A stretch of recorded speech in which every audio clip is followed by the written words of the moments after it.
And welcome to the Midday News.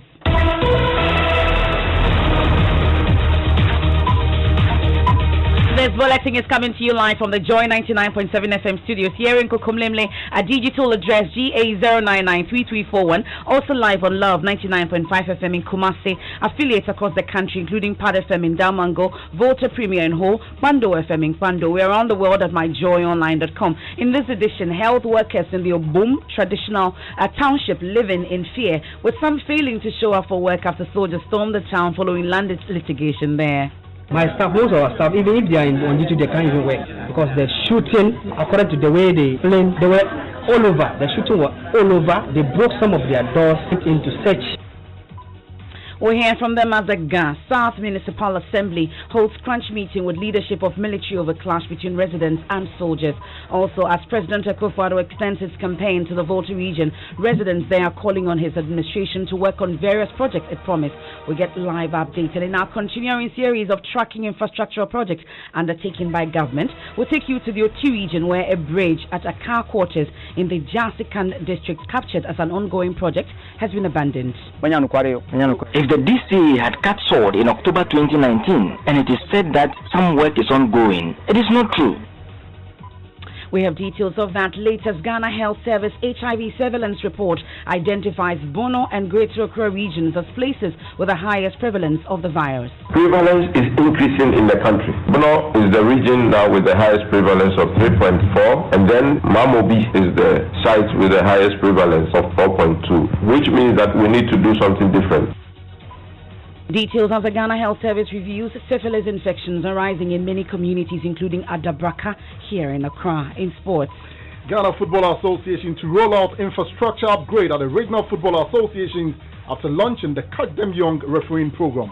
And later, 21st Vodafone Ghana Music Awards VGMA goes virtual this weekend. We'll tell you about the nominees and more.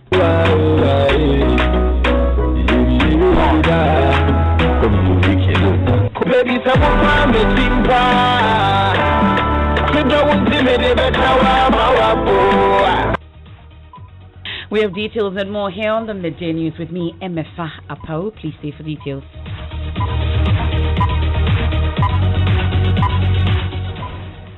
And in our very first story for this afternoon, health workers at the Obum Township in Domfase, where two soldiers were severely beaten by residents, say they are living in fear. The alleged military men visited the Obum Health Center and arrested some staff whom they suspected to have been part of the mob that clashed with the men in uniform. Two soldiers and two civilians were left with serious injuries after the clash, which is said to be over a land dispute. Administrator of the health center, Adam Adramani, is also worried about the continuous presence of the military in the area, saying some staff are refusing to show up for work. Listen. My staff, most of our staff, even if they are on duty, they can't even work because the shooting, according to the way they explained, they were all over. The shooting was all over. They broke some of their doors, went into search for the missing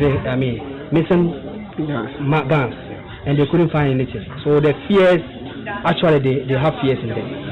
So that he has also been able to talk to the military. They have promised our safety. Then for how long this thing will happen after that, I cannot best tell. But we're only appealing to the municipal chief executive, the regional minister, and then the MP of the area, that's and the person of the community will have their people. Because those who did this, maybe they were just few, maybe like 2-3 people. And it has affected everybody in the community. You see an old lady being rounded up. Small boys, small girls have been rounded up. You have he's administrator of the Obum Health Center, Adam Adramani. We'll go to our reporter live on the ground shortly, but first let's bring in the Deputy Defense Minister, Major Rita Derek Odro. We are grateful for your time here on the Midday News, sir. So in all this, what kind of briefing are you receiving from the military on what exactly happened in Obum Fase? It appears we've just lost the Deputy Defense Minister. We'll get back to him shortly. But Adom FM correspondent Seth Kofieje is with me on the line. Seth, you've been to the area. You've been monitoring the situation. What's the latest from this meeting, we're told, between the MCE of the Gassat Assembly and, of course, the leadership of the soldiers deployed to the area? As I'm speaking now, they just finished the meeting and they came to an agreement that military personnel should leave the community. So as I'm speaking to now, all the military officers have left Fase and Obomu community. So information gathered indicate that they have retrieved all the guns, all the 2 guns which were taken from the military officers who were assaulted. So from now onwards, the military officers have left the town. They just left 10 minutes ago from Obom, Fase, and its environs, because their mission was that they wanted to get the guns before they leave the community. And God so being good, they have retrieved all the guns from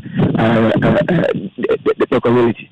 Well, I'm sure residents must be excited about this decision, but we were told earlier that most of them, the men, had fled the town.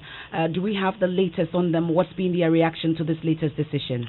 As I was speaking, it's left only the women, the pregnant women, and the children. You will not find any single man in the community because all the men have left the town since the arrival of the helicopter and the military officer. So as I'm speaking, you will not find any man or any men in the unless maybe the health workers who are in their various state compounds and the health center.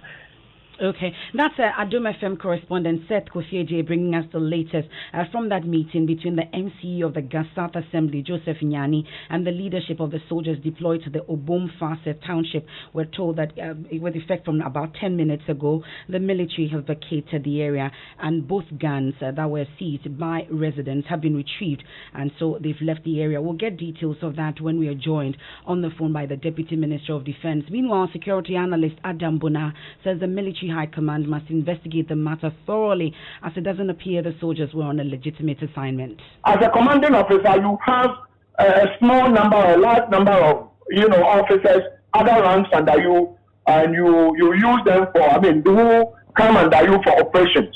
And so sometimes at the blind side of the CDS and probably government or the Ministry of Defense, some of these commanding officers deploy some of these people who comes under them to perform some of these functions. And so mine is that I would want to believe that proper investigations will be put in place so that at the end of the day, whoever this commanding officer's name is will be brought to book, because as far as I'm concerned, it doesn't look like a sanctioned military operations, because military officers are not supposed to be protecting lands, especially that don't belong to them. But the president has not said by relative instrument, he wants to take over. That's Adam Bona, he's a security analyst. We'll get more from that particular issue at Obom Fase. And news just coming in 10 minutes ago, the military have vacated the township after retrieving both guns that were seized by the youth there. We're still hoping to get the Deputy Defense Minister, Major Retired Derek Odro, to join us here on the Midday News. But away from that,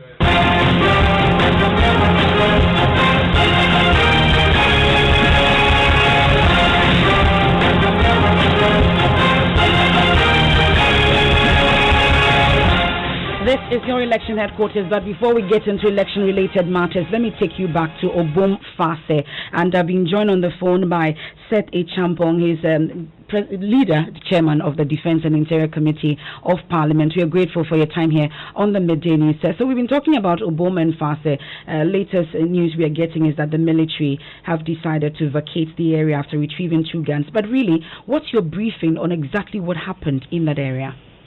Good afternoon. What it is this afternoon we have made progress in respect of the matter of the boom. Reason being, the military has been able to retrieve 2 of the ammo, and the third one has also been signaled that it's been in the hands of the military. Hence, the military is finished with the mission in retrieving the ammo and has withdrawn back to barracks. But from your briefing, do you get a sense that both men, the soldiers, were they on an official assignment to the area? It was a lawful duty. They were on an authorized mission. The military is part of Operation Calm Life.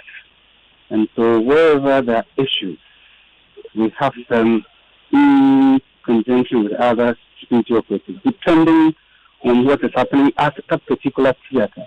So in this very matter, we were on lawful authority, authorized duty. But is it usual to have soldiers protecting lands? Is that their work? You should appreciate the essence of Operation Calm Life. It's not just necessarily soldiers protecting land. It is about the public safety of the state. And so wherever you have the initial reconnaissance information and the nature of the misunderstanding, the managers of our public safety decide on what strategy to adopt, and the deployment of the military to assist us in maintaining order in the neighborhood. We're grateful for your time. That's Seti Champong. He's chairman of the Defense and Interior Committee of Parliament. We enter the election headquarters now. We're off to the Volta region, where residents of Keta and Anglonga districts are calling on President Akufo-Addo to ensure the realization of various projects promised by his government. The president is expected to tour part of the Volta region starting today. His visit comes after his predecessor, John Mahama, also toured the area last week. Ahead of the president's visit, some residents who've been speaking to Join Me say they want the Keta harbour to be constructed, as well as the deplorable roads and acute water problems addressed. Listen. This government is fulfill for us as the citizen of Anglong. Is the harbour project that is being proposed. The project has been promised for a very long time now, since the time of the NDC. Our expectation is they should start it and complete it for us. Our expectation are that we are once more excited that potable drinking water in 21st century, that has been a nightmare of the people of Sogakofe, of the good people of Anglonga and Keta and its environment, is going to be a thing of the past under his watch. My expectation is to see the fishing harbour that is so promised. And what else? And then the Kita harbour. I want the president to construct the road to give job to the youth, like how he is doing and others. You have the residents of Keta and Anglonga. For them, Keta Harbour must be constructed, deplorable roads fixed, and acute water problems also addressed. My colleague Ivy Setoji is monitoring the president's visit. She joins us on the line. So Ivy, bring us up to speed on what the president has been up to in the Volta region. Ivy Setoji will join us shortly, I'm sure, because of the hustle and bustle. She will join us shortly on the line with the president's tour of the Volta region. Let's go to the east of the Volta region.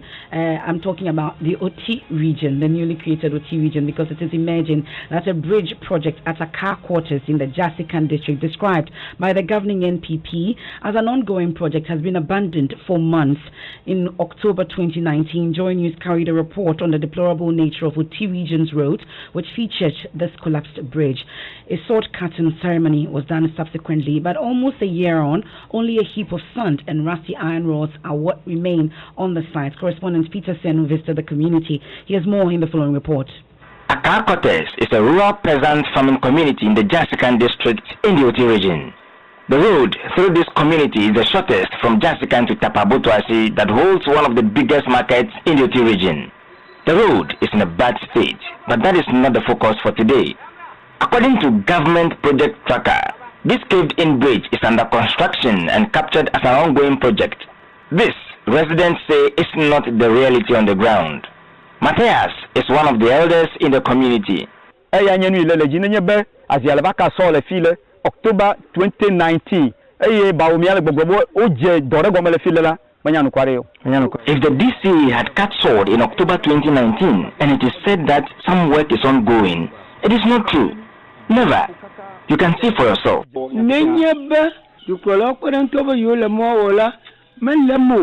If the vice president says they are fixing the bridge, it is not true.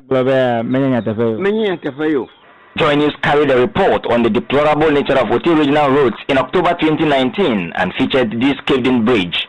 Sources say a sword cutting ceremony was performed here in same month, but nothing has since happened. In fact, if anything has happened, it is this heap of chipping sand and these iron rods that are remnants of the sword cutting ceremony. The difficulty here is that whenever it rains, taxi cabs which is the popular means of commuting here, cannot use the road. Their appeal is to have the road and the caved-in bridge fixed before the rains start again. But what is the importance of this road to the people? Matthias again. We are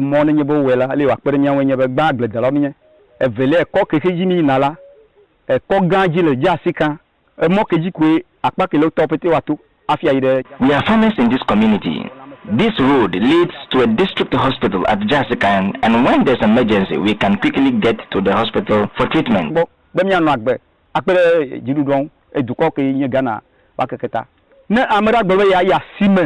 It is also the main road to Abotuasi market for all traders living around here. Fixing the road and the bridge will prevent any form of accident to us. Gabo Mensa is the headman for the community.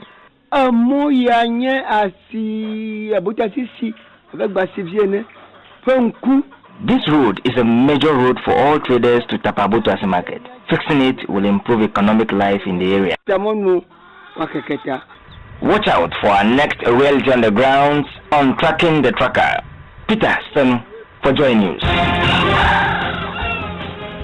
And of course, the manifesto tracker on the PM Express has also begun. Last night, we focused on the creative arts industry, and we'll go on with it this and every Wednesday on the PM Express on the Joy News channel at 9 p.m. Let's head back to the Volta region from the OT region, and my colleague Ivy Setoji is monitoring the president's visit to the area. She joins us on the line now. So Ivy, we've heard from some residents raising concerns about the Keta Harbour construction, the deplorable roads and the acute water problems.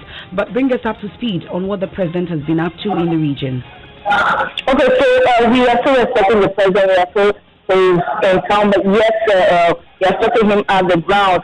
He's expected to meet with the chiefs and people of Angola and Keta. This is the Awamete of Angola Street, and he's also expected to go to Keta, have an interview on Sun City, and as well as go to Atoko to inspect a technical and vocational education training project at Atoko Vocational Training Institute. And he also, from there, will go to Agodoma, where he will cut sod for the Keta Water Project expansion.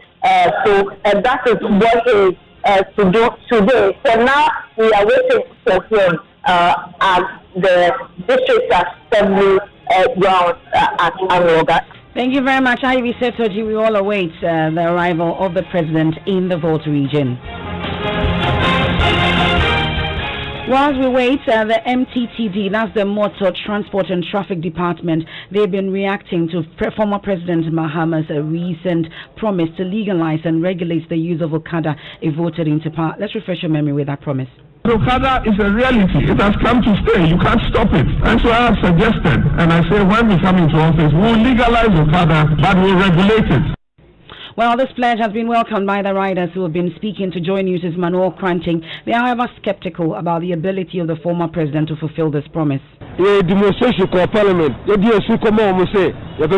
embarked on a demonstration to Parliament requesting that our operations be legalized when Mahama was president, but nothing happened.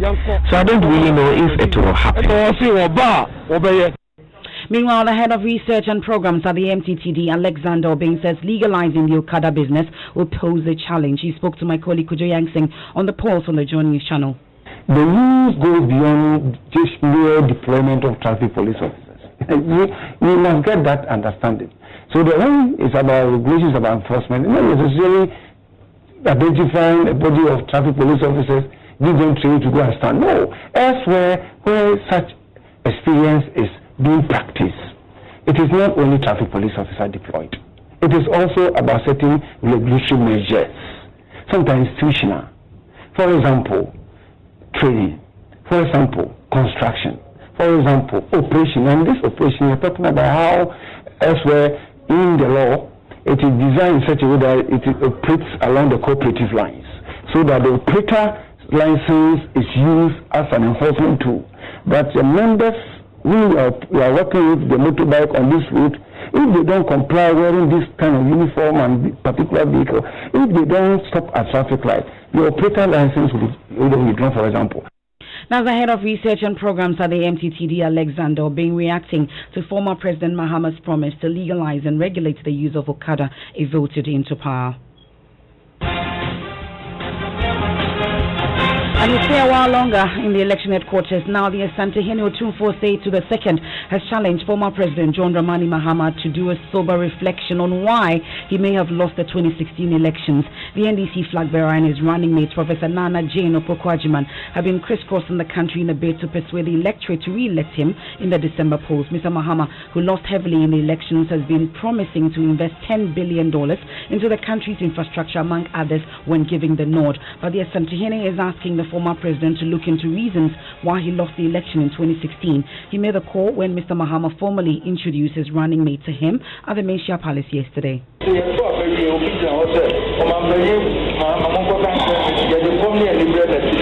I told him that after the election, some people said hunger and anger is the reason they voted against him. After he was made flag bearer, I asked whether he has done an introspection to guide the future. He has listed all his achievements here, and his opponents are doing same. I want him to tell Ghanaians what went wrong in his previous government and what he will do differently.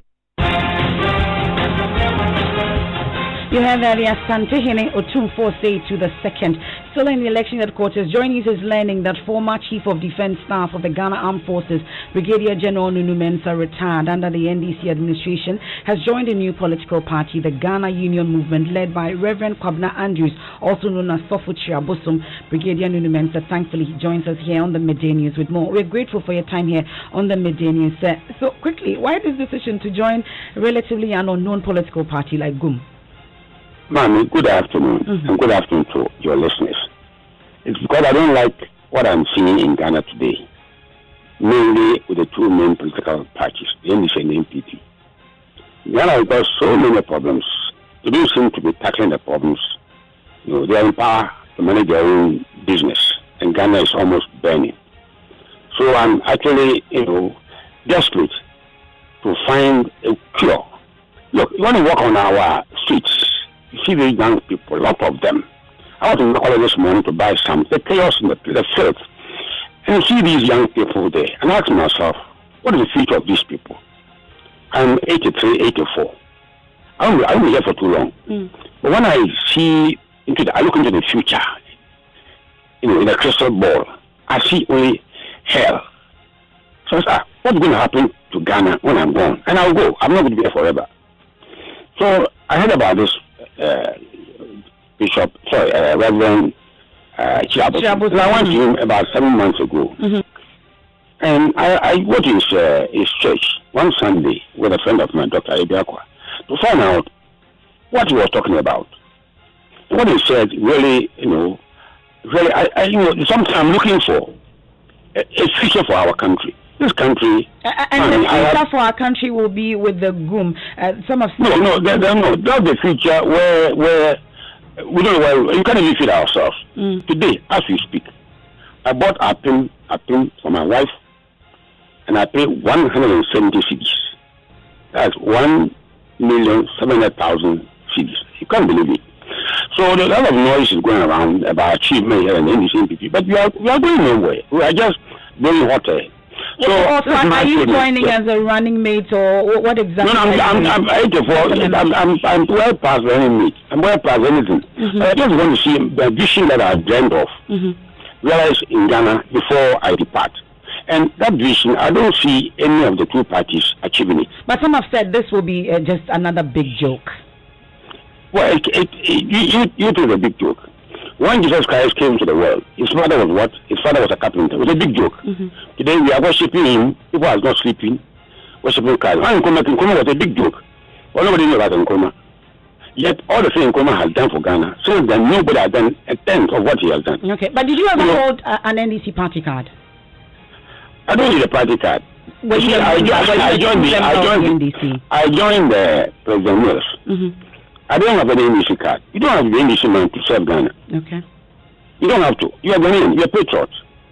And I learned from Nkrumah. I was a young man when Nkrumah came. 51, and I saw Nkrumah when I was in a boarding school.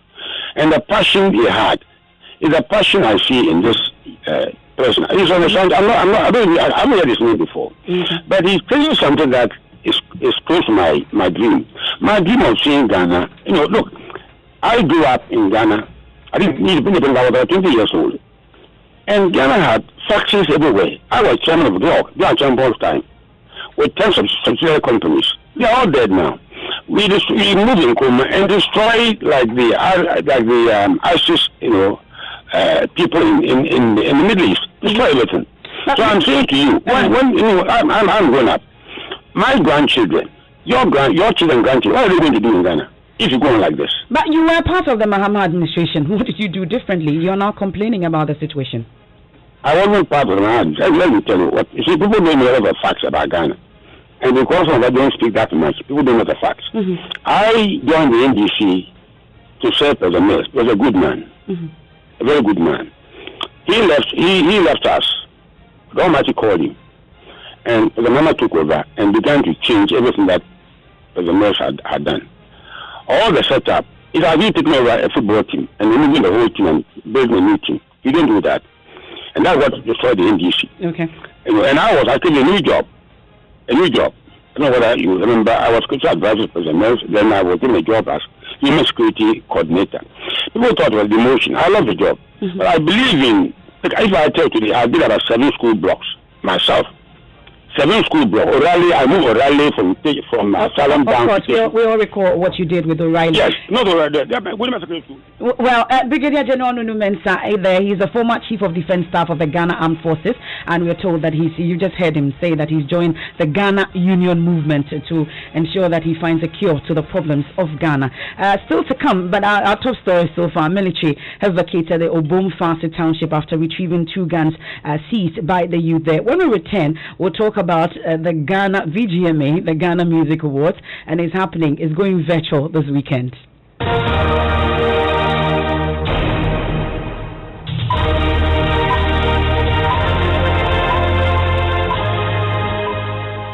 Thanks for staying with us. Let's do sports now. Hansman Sando. And the Ghana Football Association will soon upgrade infrastructure at all the regional football associations across the country after launching the Catch Them Young refereeing program. Executive Council member Samuel Enimadu tells Joy Sports the GFA will focus on ICT to enhance operations.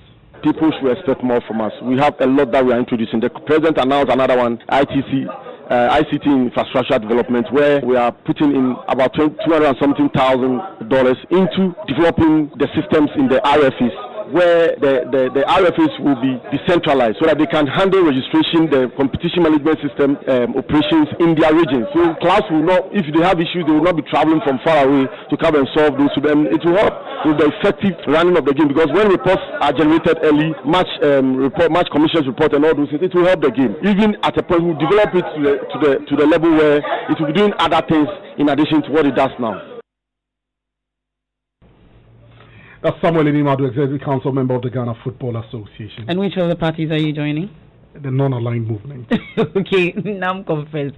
Thank you very much, Hansman Sando. Now, the latest HIV surveillance report by the Ghana Health Service has identified the newly created Bono region as the region with the highest prevalence of the virus. The region has a prevalence rate of 3.4, followed by the Greater Accra region with 3.2%. The 2019 HIV Sentinel surveillance report examined more than 25,000 samples of the infection across the country.